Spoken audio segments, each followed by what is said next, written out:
A Post Falls teen survives a crash that sent her SUV plummeting 60 feet below I-90. What happened next, however, is why investigators are calling her story a miracle.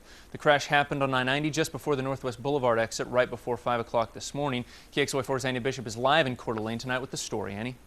And Brittany Hasty's SUV landed in such a secluded spot here below I-90 that it made it nearly impossible for anyone to spot her. So for nearly 2 hours, she laid in the back of her SUV, unconscious and suffering from hypothermia. She finally got the help she so desperately needed when Micheal Holt just happened to walk by.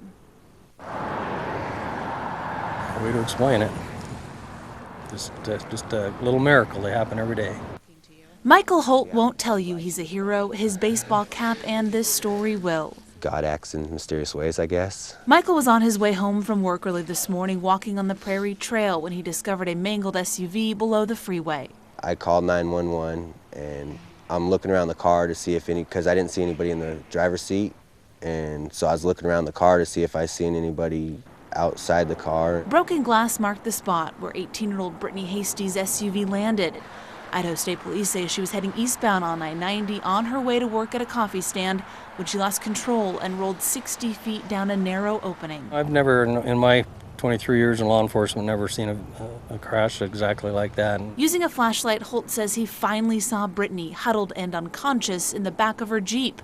ISP says she had been there for at least 2 hours. Her eyes were open and kind of blinking, but she wasn't talking. And finally, when she said something, she said she was cold. That was the only word she said, is "I'm cold." Holt gave her the sweater off his back. And then I looked in the back of her Jeep because the back window was smashed out, and I seen a white coat laying in the back, and I grabbed that and laid it over her too. Trying to keep her warm until help arrived.